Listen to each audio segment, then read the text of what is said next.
नमस्कार दोस्तों, एक बार फिर हाजिर हूँ मैं आप लोगों के सामने लेकर पुस्तक आत्मानुशासन की शक्ति, बहाना बनाना छोड़ दें की अगली प्रस्तुति। दोस्तों, ये जो है इस पुस्तक का पार्ट 5 होगा और इससे पहले के जितने भी पार्ट हैं यानी पार्ट 4 तक का जो लिंक है डिस्क्रिप्शन में अवेलेबल है और मैं जल्द ही इसका प्लेलिस्ट बनाने वाला हूँ। उसमें बनाकर सारे के सारे इसके अध्याय को डाल दूंगा। आप लोगों के साथ इस चैनल पे आगे बढ़ूं उससे पहले मेरा रिक्वेस्ट यही रहेगा कि अभी तक आपने इस चैनल को सब्सक्राइब नहीं किए हैं तो ये रेड बटन पे क्लिक करके चैनल को सब्सक्राइब कर लीजिए, घंटी को प्रेस करके भी नोटिफिकेशन ऑन कर लीजिए और लाइक कर दीजिए। और ये सब करने के बाद मुझे अपना कमेंट करके सजेशन ज़रूर दीजिए कि अगली वीडियो मैं किस पे बनाऊं, क्योंकि मैं एक पुस्तक सफलता का साधन ऑलरेडी इस चैनल पे अवेलेबल करा चुका हूं जिसका लिंक भी डिस्क्रिप्शन में अवेलेबल है और उसका एक अलग प्लेलिस्ट मैं बना दिया हूं। अगर अभी तक आपने उस चैनल को नहीं देखे हैं यानी उस पुस्तक को कहने का मतलब है नहीं देखे हैं तो आप उसको देख लीजिए। और दूसरी बात, अपना कमेंट लाइक मुझे देते रहिए, तो आप लोगों का ऐसा सपोर्ट मिलता रहेगा तो मुझे अच्छा लगेगा। तो चलिए पुस्तक शुरू करते हैं। आत्मानुशासन और उत्तरदायित्व। जो व्यक्ति व्यवसाय में शिखर पर पहुंचना चाहता है उसे आदत की शक्ति का सम्मान करना सीखना चाहिए। उसे उन बुरी आदतों को तुरंत छोड़ देना चाहिए जो उसे मिटा सकती है और उतनी ही जल्दी उन अच्छी आदतों को डाल देनी चाहिए जो उसे मनचाही सफलता दिला सकती है। जे पॉल गेटी। अपने जीवन का व्यक्तिगत उत्तरदायित्व स्वीकार करने के लिए खुद को अनुशासित करें, क्योंकि अनुशासित होने की योग्यता और इच्छा आपकी खुशी, स्वास्थ्य, सफलता, उपलब्धि और व्यक्तिगत नेतृत्व के लिए अनिवार्य है। उत्तरदायित्व स्वीकार करना बहुत ही मुश्किल अनुशासन है, लेकिन इसके बिना सफलता संभव नहीं है। अपने जीवन के अप्रिय पहलुओं की जिम्मेदारी स्वीकार न करना और इसके लिए दूसरे लोगों, संस्थाओं और स्थितियों को जिम्मेदार ठहराना सफलता के लिए घातक है। इससे कारण और परिणाम के नियम की अवहेलना होती है। आपका चरित्र कमजोर होता है, आपका संकल्प डगमगाता है और आपके मानवीय गुणों में कमी आती है। इससे बहाने बनाने की अंतहीन प्रक्रिया भी शुरू हो जाती है। महान रहस्य का ज्ञान। 21 साल की उम्र में मैं एक छोटे से अपार्टमेंट में रहता था और मजदूरी करता था। मुझे सुबह 5 बजे उठना पड़ता था ताकि मैं 3 बसें बदलकर 8 बजे तक काम पर पहुंच जाऊं। मैं शाम को 7 बजे थका मंदा घर लौटता था, क्योंकि दिन भर ईंटें और सीमेंट रेत उठाते उठाते मेरी हालात जो है पस्त हो जाती थी। मजदूरी इतनी कम मिलती थी कि मुश्किल से गुजारा हो पाता था। मेरे पास कार नहीं थी, रेडियो और टीवी भी नहीं थे। बचत का तो सवाल ही नहीं उठता था, कपड़े भी सिर्फ जरूरत लायक ही थे। सर्द जाड़े का मौसम था, बाहर का तापमान 0 से भी 35 डिग्री फ़ारेनहाइट कम था, इसलिए शाम को घर लौटने के बाद बाहर निकलने की हिम्मत नहीं होती थी। कभी कभार जब मुझ में पर्याप्त ऊर्जा होती थी तो मैं अपने छोटे से अपार्टमेंट में किचन के टेबल पर बैठकर कुछ पढ़ने लगता था। एक रात को टेबल पर बैठे अचानक मुझे यह ज्ञान मिला कि यह मेरा जीवन है। यह जीवन किसी दूसरी चीज की रिहर्सल नहीं था, नाटक चल रहा था और मैं इसका प्रमुख पात्र था। ऐसा लगा जैसे अचानक मेरे दिमाग में बत्ती जल गई हो। मैं खुद को और अपने छोटे अपार्टमेंट में रखी चीज़ों को देखा। फिर मैं अपनी वर्तमान स्थिति के बारे में सोचने लगा। मैंने सोचा कि मैं हाई स्कूल की पढ़ाई पूरी नहीं कर पाया था, इसलिए मुझे केवल मजदूरी के काम ही मिल सकते हैं। मैं बुनियादी आवश्यकताएं पूरी करने के काबिल पैसा ही कमा पाता था और महीने के अंत में मेरे पास बहुत कम पैसे बचते थे। अचानक मुझ में यह महान रहस्य का पता चला कि जब तक मैं नहीं बदलूंगा तब तक कोई भी चीज़ नहीं बदलेगी, कोई दूसरा मेरे लिए कुछ नहीं करेगा। सच तो यह था कि किसी दूसरे को मेरी परवाह भी नहीं थी। उस पल मुझे यह एहसास हुआ कि आगे से मैं अपने जीवन में और अपने साथ होने वाली हर चीज़ की पूरी जिम्मेदारी स्वीकार करूंगा। इसके लिए मैं जिम्मेदार हूं। अब मैं अपनी स्थिति का दोष अपने कष्टकारी बचपन या अतीत की गलतियों को नहीं दे सकता था। इसके लिए मैं जिम्मेदार हूं। अपने पूरे जीवन की बागडोर मेरे हाथों में है। मैं ड्राइवर हूँ, यह मेरा जीवन है और अगर मैं इसे बदलने के लिए कुछ नहीं किया तो अक्रमण्यता की वजह से यह अनंत काल तक इसी तरह चलता रहेगा। इस रहस्य को जानने के बाद मेरा जीवन बदल गया। अब मैं पहले जैसा नहीं रहा। उस पल के बाद मैं अपने जीवन की हर चीज़ की जिम्मेदारी स्वीकार करने लगा। नौकरी में न्यूनतम काम करने के बजाय मैं अपने काम में बेहतर बनने की जिम्मेदारी स्वीकार की। मैंने अपनी आर्थिक स्थिति, अपने स्वास्थ्य और ख़ास तौर पर अपने भविष्य की जिम्मेदारी स्वीकार की। अगले ही दिन मैं लंच ब्रेक में नज़दीकी बुक स्टोर गया और कुछ पुस्तकें खरीद ली। यहीं से सहायक जानकारी, विचारों और सबको वाली पुस्तकें खरीदने का जीवन आदत शुरू हुई। मैं आत्म सुधार को अपने जीवन की नींव बना लिया। मैं लगातार कुछ न कुछ सीखना चाहता था। हर दिन हर संभव तरीके से यह आदत आज तक कायम है। आज भी जब मैं कोई नई चीज सीखना चाहता हूँ तो मैं उससे संबंधित पुस्तकें पढ़ता हूँ, ऑडियो प्रोग्राम सुनता हूँ और कोर्स या सेमिनार में जाता हूँ। मैंने पाया कि अपने लक्ष्य तक पहुँचने के लिए आपको जिस योग्यता को सीखने की जरूरत है उसे आप सीख सकते हैं। समय के साथ मुझे यह तथ्य पता चला कि 80% लोग अपने जीवन की जिम्मेदारी कभी स्वीकार नहीं करते हैं और वे करते भी हैं तो बहुत कम करते हैं। वे हमेशा शिकायत करते हैं, आलोचना करते हैं, बहाने बनाते हैं और अपने जीवन में होने वाली अप्रिय चीज़ों के लिए दूसरे को दोष देते हैं।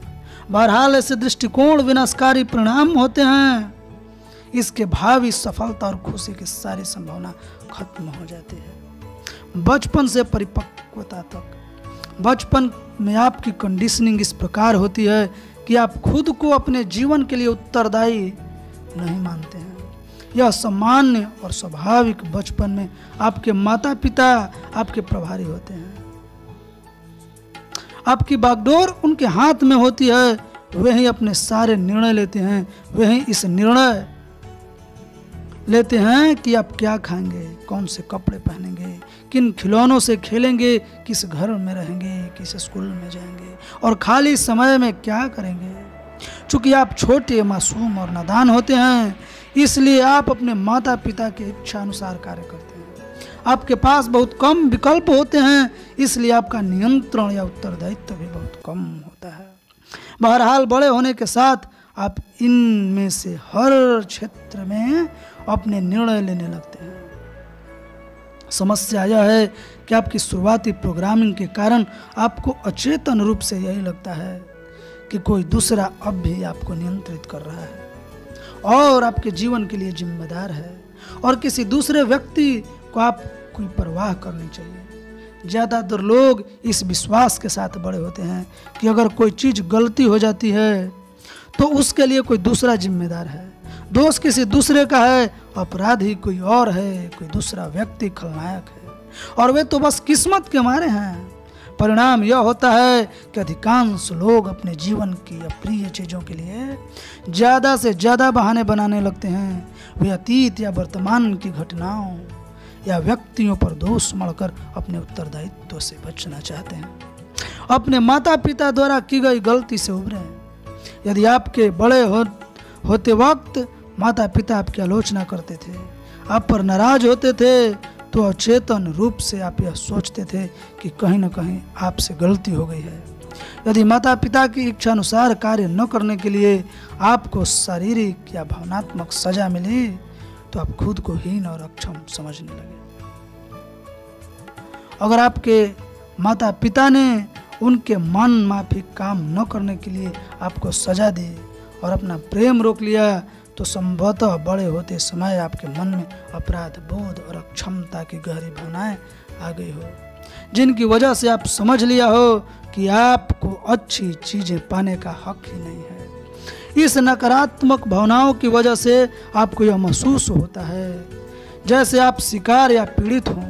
इनके कारण ही वयस्क हो जाने पर भी आपको यह लगता है कि आप स्वयं के लिए या अपने जीवन में होने वाली घटनाओं के लिए जिम्मेदार नहीं हैं।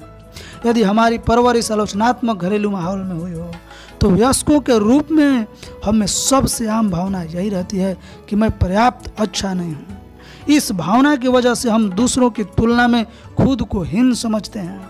हम सोचते हैं कि ज़्यादा खुश या आत्मविश्वासी दिखने वाले दूसरे लोग हमसे बेहतर हैं।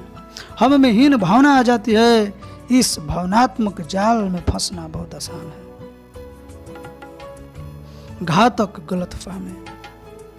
अगर किसी कारण हम यह सोच लेते हैं कि दूसरे हमसे बेहतर हैं तो हम अचेतन रूप से यह भी मान लेते हैं कि हम उनसे बदतर हैं।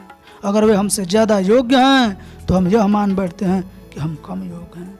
अक्षमता या अयोग्यता की यह भावना ही हमारे जीवन की व्यक्तित्व संबंधी अधिकांश समस्याओं की जड़ है।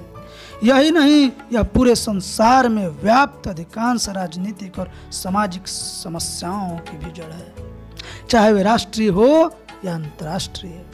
बचपन की विनाशकारी आलोचना की वजह से उत्पन्न अपराध बोध और अक्षमता की इन भावनाओं से बचने के लिए हम दूसरे लोगों और स्थितियों को दोष देने लगते हैं। हम अपने जीवन के जिस भी पहलू से नाखुश या असंतुष्ट होते हैं उसमें हमारी पहली प्रतिक्रिया यही होती है कि हम अपने आसपास नज़र डालकर यह सवाल पूछें, दोष किसे दिया जा सकता है। अधिकांश धर्मों में पाप की अवधारणा सिखाई जाती है, यानी जब भी कोई चीज़ गलत होती है तो उसके लिए न कोई दोषी होता है और न किसी ने कोई गलत कार्य किया है। कोई अपराधी है, किसी को सजा मिलनी चाहिए। अपराध बोध और सजा, इस दुष्चक्र से क्रोध, द्वेष और गैर जिम्मेदारी की भावनाएं बढ़ जाती है। गैर जिम्मेदारी का दृष्टिकोण। आप अमेरिका की अदालतें में ऐसे हजारों प्रकरण चलते रहते हैं जिनमें लोग अपने जीवन में हुई किसी गलत चीज के लिए हर्जाना मांगते हैं। महत्वाकांक्षी वकीलों की सहायता से लोग अदालत में हर्जाने का मुकदमा दायर करते हैं, भले ही उस घटना के लिए वे खुद दोषी हों। खास तौर पर अगर वे दोषी हों, लोग अपनी जिम्मेदारी स्वीकार नहीं करना चाहते हैं। लोग अपने शरीर पर गर्म कॉफी गिरा लेते हैं और फिर कॉफी बेचने वाले फास्ट फूड रेस्टोरेंट पर दवा ठोक देते हैं। लोग शराब पीकर सड़क के नीचे कार उतारकर दुर्घटना कर देते हैं और इसके बाद वे अपनी 15 साल पुरानी कार के निर्माता पर दावा दायर कर देते हैं। लोग किसी सीढ़ी पर चढ़ते समय जरूरत से ज़्यादा झुकने की वजह से गिर जाते हैं, फिर वे अपनी चोट के लिए सीढ़ी बनाने वालों पर दावा ठोक देते हैं। हर मामले में लोग किसी दूसरे को दोषी देकर, बहाने बनाकर और फिर हर्जाना मांग कर अपनी खुद की गलती की जिम्मेदारी से बचने का प्रयास कर रहे हैं। नकारात्मक भावनाओं को खत्म करना। खुश रहना सभी लोगों का आम लक्ष्य होता है। सबसे सरल अर्थ है नकारात्मक भावनाएं मौजूद न रहने पर खुशी पैदा होती है। जहाँ कोई नकारात्मक भाव नहीं होता वहाँ केवल सकारात्मक भाव ही रहता है। इसलिए यदि आप सचमुच खुश रहना चाहते हैं तो नकारात्मक भावों को खत्म करना जीवन में आपकी मुख्य कार्य है। दर्जनों नकारात्मक भाव होते हैं जिनमें सबसे आम है अपराध बोध, द्वेष, ईर्ष्या, डर और शत्रुता। ये सभी नकारात्मक भाव अंततः क्रोध की बुनियाद पर खड़े होते हैं। दोस्तों, एक बार इसको अपने मन मस्तिष्क में समझिए कि दर्जनों नकारात्मक भाव होते हैं जिनमें सबसे आम है अपराध बोध, द्वेष, ईर्ष्या, डर और शत्रुता। ये सभी नकारात्मक भाव अंततः क्रोध के बुनियाद पर खड़े होते हैं, चाहे इसकी दिशा भीतर की हो या बाहर की ओर। जब आप अपने क्रोध को सकारात्मक अभिव्यक्ति नहीं देते हैं तो इसे मन की बोतल में बंद कर लेते हैं तो यह अंदर की ओर संचालित होता है। दूसरी ओर जब आप दूसरे लोगों की बुराई करते हैं या उन पर आरोप लगाते हैं तो यह बाहर की ओर निर्देशित होता है। मनोदैहिक रोग। नकारात्मक भाव मनोदैहिक रोग के प्रमुख कारण है। मनोदैहिक रोग में मन की वजह से शरीर बीमार होता है। हर नकारात्मक भाव, खासतौर पर क्रोध, आपके प्रतिरोधक तंत्र को कमजोर बनाता है और सर्दी, फ्लू तथा अन्य रोगों की आशंका उत्पन्न करता है। अनियंत्रित क्रोध की वजह से हार्ट अटैक, स्ट्रोक या नर्वस ब्रेकडाउन भी हो सकता है। यहाँ पर एक बड़ी खोज बताई जा रही है। सभी नकारात्मक भाव, विशेष रूप से क्रोध, अपने जीवन की अप्रिय चीजों के लिए किसी दूसरे व्यक्ति या वस्तु को दोष देने के कारण उत्पन्न होता है। अपनी समस्याओं के लिए दूसरे को दोष देना आसान होता है। इस आदत को छोड़ने के लिए बहुत आत्मानुशासन की जरूरत होती है। बहाने बनाने से इनकार करने के लिए बहुत आत्मनियंत्रण की जरूरत होती है। अपने वर्तमान स्वरूप, अपने भावी स्वरूप और अपने जीवन में होने वाली हर घटना की पूरी जिम्मेदारी लेने के लिए बहुत आत्मानुशासन की जरूरत होती है। यह सच है कि आप अपने साथ होने वाली हर चीज, जैसे हरिकेन, कटरीना, प्रकृति आपदा के लिए सीधे जिम्मेदार नहीं होते, लेकिन आप अपनी प्रतिक्रियाओं, जो उस पल आप जो कहते हैं, जो करते हैं, के लिए पूरी तरह जिम्मेदार होते हैं। अपने चेतन मन का पूरा नियंत्रण लेने के लिए जबरदस्त आत्म विजय की जरूरत होती है, ताकि आपके मन में केवल सकारात्मक, सृजनात्मक विचार ही रहे, जो आपके जीवन को विकास के मार्ग पर ले जाए और आपके संबंधों व परिणामों की गुणवत्ता को बेहतर बनाए। यह काम मुश्किल है, लेकिन इसके पुरस्कार बहुत ज्यादा है। दोष देना सरल है, न्यूनतम प्रतिरोध के मार्ग पर चलना बहुत आसान होता है। सबसे सरल तो यही होता है कि व्यक्ति किसी भी कारण से, किसी भी चीज के गलत होने पर किसी दूसरे को दोष दे दे और उस पर क्रोधित हो जाए। दोषारोपण के आदि लोग अक्सर वस्तुओं पर भी क्रोधित हो जाते हैं। अगर निर्जीव वस्तुएं अपेक्षा के अनुरूप काम नहीं करती है तो उन्हें दोष देना इतना मूर्खतापूर्ण है कि वह हल्के पागलपन का संकेत है। लोग दरवाजे के अटकने पर नाराज हो जाते हैं और किसी औजार का उपयोग करते समय अगर उनसे कोई गलती हो जाए तो वे औजार को गाली देने लगते हैं, हालांकि गलती उनकी खुद की थी। जब उनकी कार चालू नहीं होती तो वे उस पर आग बबूला हो जाते हैं। निर्जीव वस्तु अगर सही तरीके से काम नहीं कर रही है तो उसे दोष देना उन्हें जायज लगता है। इसलिए लोग अक्सर गुस्से में उस कार या बक्से को लात मारते हैं जिससे टकरा कर वे गिर गए थे, हालांकि गलती खुद उनकी ही थी कि वे उसे देख नहीं पाए। नकारात्मक भावनाओं का इलाज। नकारात्मक भावनाओं को दूर करने के सबसे तीव्र और विश्वसनीय तरीका है तत्काल यह कहना कि इसके लिए मैं जिम्मेदार हूँ। जब भी क्रोध, भड़कने या नकारात्मक प्रतिक्रिया जागने वाली हर कोई चीज हो तो नकारात्मक भावनाओं को यह कहकर तुरंत दूर कर लें, इसके लिए मैं जिम्मेदार हूँ। विस्थापन का नियम कहता है कि आप नकारात्मक विचार को हटाकर उसकी जगह हर सकारात्मक विचार को स्थापित कर सकते हैं। देखिए, आपका मन एक समय में केवल एक ही विचार रख सकता है, इसलिए जब आप इसके लिए मैं जिम्मेदार हूं का सकारात्मक विचार चुनते हैं तो आप उस पल किसी दूसरे विचार या भाव को खत्म करते हैं। यह संभव ही नहीं है कि आप गलती की जिम्मेदारी स्वीकार करें और उसी समय नाराज भी रहें। जिम्मेदारी स्वीकार करना और नकारात्मक भावनाओं के अनुरूप करना एक साथ संभव है ही नहीं। यह संभव ही नहीं है कि जिम्मेदारी स्वीकार करने के बाद आप शांत, स्पष्ट, नकारात्मक और एकाग्रचित्त न बने।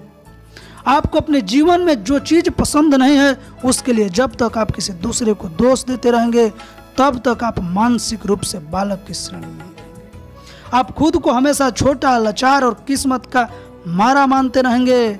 आप लगातार दूसरों पर भड़ास निकालते रहेंगे। बहरहाल, जब आप अपने साथ होने वाली हर घटना की जिम्मेदारी स्वीकार करने लगते हैं तो आप मानसिक रूप से वयस्क बन जाते हैं। तब आप खुद को किस्मत का मारा नहीं बल्कि अपने जीवन का प्रभारी मानने लगते हैं। अल्कोहलिक्स एनोनिमस नामक संस्था में शराब की समस्या से ग्रस्त लोगों की बैठकें आयोजित होती है। इस संस्था में अपने लंबे अनुभव में मैं यह पाया कि जब तक कोई व्यक्ति अपनी समस्याओं, शराब के मामले में भी और जीवन के अन्य क्षेत्र में भी के संदर्भ में अपनी जिम्मेदारी को स्वीकार नहीं करता है, तब तक उसकी प्रगति संभव नहीं है। इसके जिम्मेदारी स्वीकार करने के बाद सब कुछ संभव है। यह जीवन की लगभग सभी मुश्किल स्थितियों के बारे में सच है, जिनमें आप अपने कष्ट के लिए दूसरे लोगों या स्थितियों को दोष देते हैं। पैसा और भावनाएं। पैसा जीवन के कई समस्याओं और चिंताओं का केंद्र होता है। इसे कमाना, इसे खर्च करना, इसका निवेश करना और खास तौर पर इसे गंवाना, फलस्वरूप हमारी अधिकांश नकारात्मक भावनाएं भी किसी न किसी तरह पैसे से जुड़ी होती है। बहरहाल सच तो यह है कि आप अपने आर्थिक जीवन के लिए पूरी तरह जिम्मेदार हैं। चयन आप करते हैं, निर्णय आप लेते हैं, आप ही प्रभारी हैं। आप अपनी आर्थिक समस्याओं या स्थिति का दोष दूसरे लोगों को नहीं दे सकते, क्योंकि ड्राइवर की सीट पर आप खुद बैठे हुए हैं। जब आप अपनी आमदनी, आप जो नौकरी कर रहे हैं, उसे किसने चुना? अपने खर्च व पैसा किसने खर्च किया जिसकी वजह से आप कर्ज में डूबे? और अपने निवेश करने का निर्णय किसने लिया कि जिम्मेदारी स्वीकार कर लेते हैं, तभी आप आर्थिक रूप से बालक से आर्थिक रूप से वयस्क बनने की यात्रा शुरू करते हैं। जिम्मेदारी और नियंत्रण। जिम्मेदारी स्वीकार करने और अपने जीवन पर स्वयं का नियंत्रण महसूस करने के बीच सीधा संबंध होता है।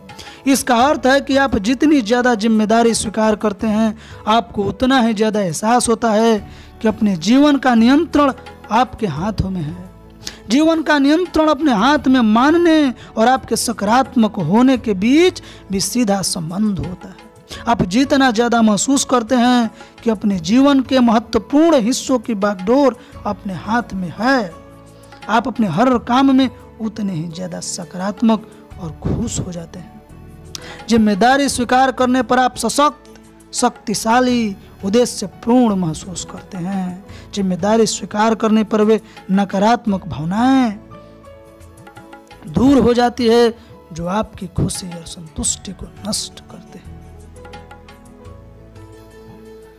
स्थिति चाहे कैसी भी हो, नकारात्मक भावों का इलाज यह कहना है कि इसके लिए मैं जिम्मेदार हूं। फिर उस स्थिति की ओर देखकर यह सोचें कि जो हुआ या जो होने जा रहा है उसके लिए आप किस तरह से जिम्मेदार हो सकते हैं। आपकी बुद्धि दुधारी तलवार की तरह है, यह दोनों दिशाओं में काट सकती है। आप इसका इस्तेमाल करके अपने जीवन के अप्रिय चीज़ों के लिए दूसरे को दोष दे सकते हैं और अपनी स्थिति को तर्क संगत ठहरा सकते हैं या जायज सिद्ध कर सकते हैं। दूसरी ओर आप अपनी बुद्धि का इस्तेमाल करके ऐसे कारण भी खोज सकते हैं कि जो हुआ है उसके लिए आप जिम्मेदार क्यों हैं, और फिर समस्या को सुलझाने या स्थिति को सही करने के लिए कदम उठा सकते हैं। आप बहाने बना सकते हैं या फिर आप प्रगति कर सकते हैं। आप ये दोनों चीजें एक साथ नहीं कर सकते। चुनाव आपका है। कई बार ऐसी दुर्घटनाएं भी हो जाती है जिनके लिए आप जिम्मेदार नहीं होते। जैसे जब आप ऑफिस में काम कर रहे हो तब कोई पार्किंग में खड़ी आपकी कार को टक्कर मार दे। ऐसी दुर्घटना के लिए आप भले ही सीधे जिम्मेदार न हो, लेकिन फिर भी आप घटना के बाद अपनी प्रतिक्रियाओं या व्यवहार के लिए तो जिम्मेदार हैं। कभी शिकायत न करें, कभी स्पष्टीकरण न दें। लीडर या श्रेष्ठ व्यक्ति की पहचान यही है कि वह दूसरी पूरी स्थिति को पूरी जिम्मेदारी स्वीकार करता है। ऐसे सच्चे लीडर की कल्पना करना संभव ही नहीं है जो समस्याएं और मुश्किलें सामने आने पर कर्म करने के बजाय दूसरों को दोष देने लगे और शिकायत करने लगे। जिम्मेदारी का एहसास, रिस्पॉन्सिबिलिटी ही महान व्यक्तित्व का लक्षण है। अपने जीवन की जिम्मेदारी लेने के लिए पहले से ही यह संकल्प करें कि आप किसी ऐसे चीज पर विचलित या क्रोधित नहीं होंगे जिसे आप बदल नहीं सकते या जिस पर आप प्रभाव नहीं डाल सकते। जिस तरह आप मौसम के बारे में नाराज नहीं होते, उसी तरह आप उन परिस्थितियों और स्थितियों पर भी नाराज नहीं होते हैं जिन पर आपका कोई नियंत्रण नहीं हो। यह नहीं, आप खास तौर पर अतीत के दुखद अनुभवों या स्थितियों के कारण वर्तमान में नाराज और दुखी नहीं होते। आप कहते हैं जिसे ठीक करना संभव नहीं है उसे सहजता से लेना चाहिए। आश्चर्य की बात है कि आज बहुत सारे लोग कई साल पहले हुई किसी घटना को लेकर दुखी हैं। जब भी वे इस नकारात्मक अनुभव के बारे में सोचते हैं तो वे दोबारा नाराज या निराश हो जाते हैं। अच्छी खबर यह है कि आप किसी भी वक्त अतीत के बारे में सोचना, बातें करना और उसे तरोताजा करना बंद कर सकते हैं। आप उसे छोड़कर अपने लक्ष्य और असीमित भविष्य के बारे में सोच सकते हैं, जैसा हेलेन केलर ने कहा था। जब आप सूरज की रोशनी की ओर मुड़ते हैं तो छायाएं आपके पीछे छूट जाती है। आत्म विजय और आत्मनियंत्रण, आत्मानुशासन, आत्म विजय या आत्मनियंत्रण अपनी भावनाओं की जिम्मेदारी स्वीकार करने से शुरू होता है। अपने साथ होने वाली हर चीज पर अपनी प्रतिक्रियाओं की 100% जिम्मेदारी लेकर ही आप अपनी भावनाओं को नियंत्रित करते हैं।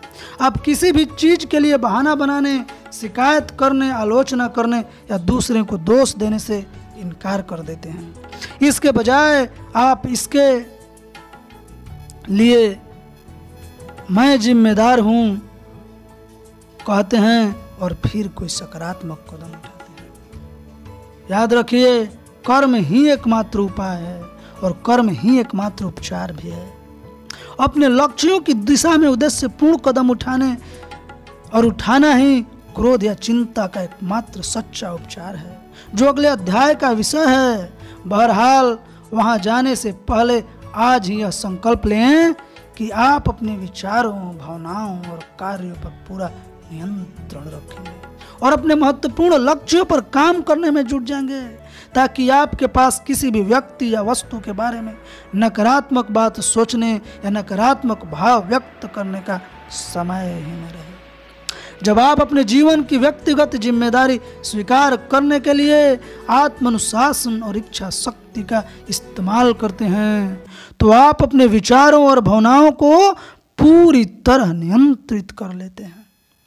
इससे आप अपने हर काम में ज्यादा प्रभावी, खुश और सकारात्मक बन जाते हैं।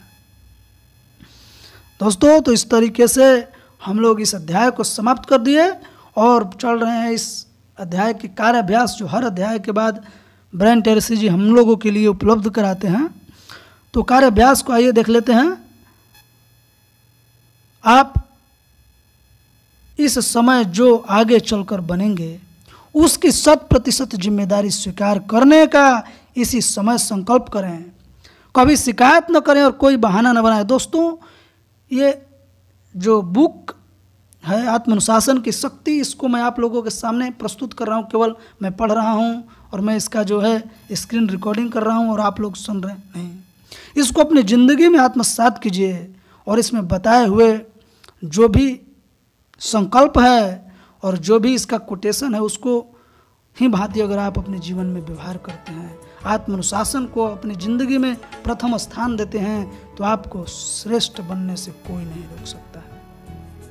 जो चीज़ इसकी पसंद आए उसका आप स्क्रीनशॉट लीजिए। तो चलिए आगे देखते हैं। अतीत में झांक कर किसी ऐसे व्यक्ति या घटना को चुनें जिसकी वजह से आप भी दुखी महसूस करते हैं। अपनी नकारात्मक भावनाओं को जायज साबित करने के बजाय यह सोचें कि उस घटना के लिए आप आंशिक रूप से जिम्मेदार कैसे हैं। कार्याभ्यास 3 कहता है कि अतीत के किसी एक रिश्ते को चुनें जिसकी वजह से आप दुखी थे, फिर 3 कारण बताएं जो हुआ उसके लिए आप क्यों जिम्मेदार हैं।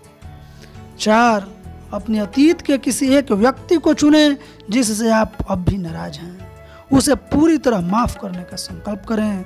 आपको यह कार्य आपको भावनात्मक रूप से स्वतंत्र कर देगा।